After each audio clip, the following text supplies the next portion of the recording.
Hey, so I thought I'd put this video together, and it will likely be a series because there's nothing worse than sitting down to YouTube because you want like a short clip, and instead everything's 30-40 minutes long.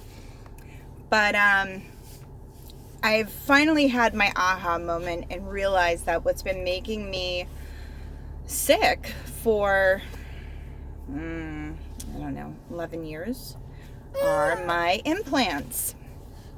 And I will definitely discuss like a bunch of my symptoms, and I will likely do a video where I discuss some things that I did that actually helped me, and that I will continue to do, because until I get them explanted, I want to at least be able to think. Thinking is nice, remembering things, learning, having verbal fluency, which is something that's really attacked in my mind. But, and I don't know. My brain's kind of stopping there. I had other ideas, but I'm doing this on such a whim. But let's get down to the point. So first, I chose to get my implants back in November of 2007 because I had had 3 children and I nursed all of them. Although what I've learned is that it's not so much nursing. I mean, yes, there's like stretching and deflating that occurs, and you may lose some of your elasticity, but actual size and fullness, they say, is attributed to pregnancy hormones. So please don't look at other women who have nursed and said, I don't want to lose my boob, so I'm not going to nurse. If you're one of those people that's going to lose volume, you're one of those people whether you nurse or not. And so it was like a little gift to myself. I had weaned my daughter, who at the time was about a year and 6 months. And I went to a wonderful doctor. I have absolutely nothing bad to say about him. He is Dr. DeFranzo at Wake Medical Center in, I guess, Winston-Salem or something in New York. But he did a great job. You couldn't even see the scars. They looked absolutely beautiful. I was elated. His staff was wonderful. The anesthesiologist was wonderful. Great experience. So I was 129 pounds going into that surgery, and I loved my body. The only thing I wasn't happy with was the size of my breasts. They were very small. If I laid down, they would actually like sink in, especially the right side, which was a little bit smaller than the left. I was an A, double A, and I'm 5'7". So finding bras that are a size A are really hard for someone who's taller and a little bit broader in the chest, because the cups are always still this big. And when your chest is this wide, these little cups, I mean, they just don't do anything. I wanted something that fit my frame better. But I also was of the mind that I was going to get my money's worth. And so I chose to go 500 cc's, which is quite a bit. I went under the muscle.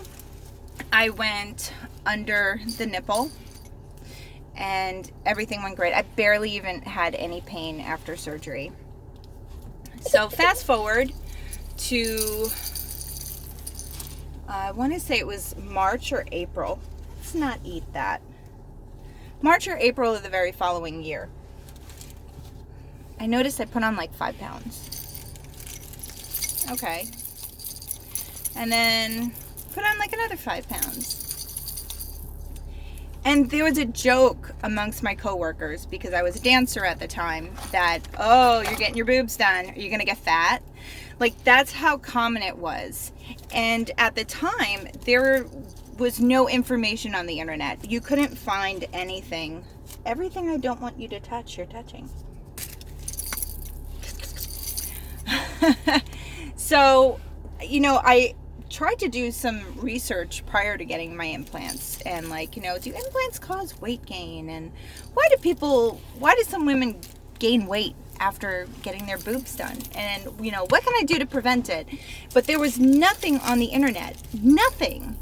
But I had seen it time and time again. But then again, the industry that I was in, I was around a lot more women that had their that had breast augmentation than probably your average American.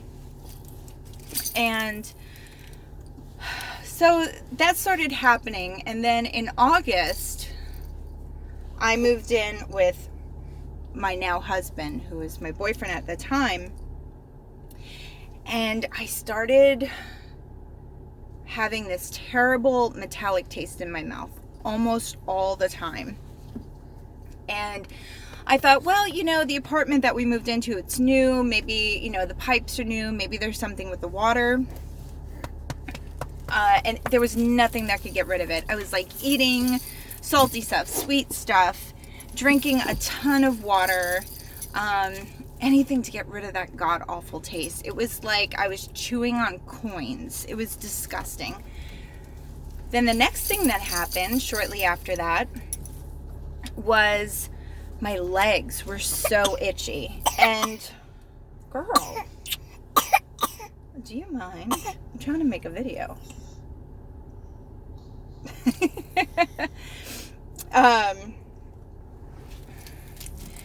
It was like, you know, every time I'd shave, it was like I couldn't get a close shave anymore because it was like my skin had thickened. And it was so itchy, and it was kind of dry, but it felt like it was itching from under my skin. It kind of felt like there was a bunch of bugs crawling under my skin. And that went on for years. I mean, I would just scratch and scratch and scratch until I bled. Well, then we moved into a house in 2009, and I thought, okay, well, if it was the water, that metallic taste would go away. And it started to diminish, but it still happened, just not as frequently.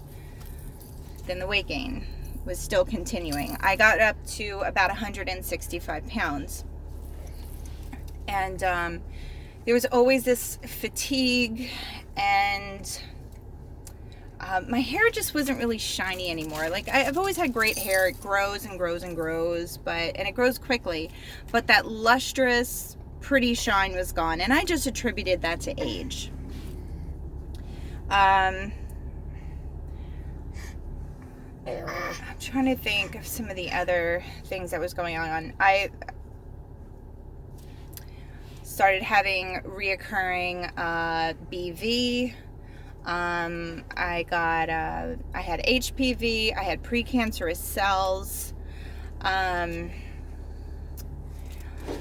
I started having like some food sensitivities, like nightshades and stuff. But you know, all this stuff, I'm just kind of pointing to like, oh well, you know, maybe I'm just getting a little bit older or whatever. My husband and I owned a nightclub for a while. And I was working these crazy hours, and I wasn't really taking care of myself. And that's when I saw my symptoms skyrocket. The joint pain, the bone pain, and I still have bone pain. But like just getting up and walking in the morning, it felt like all the bones in my feet are recovering from hairline fractures.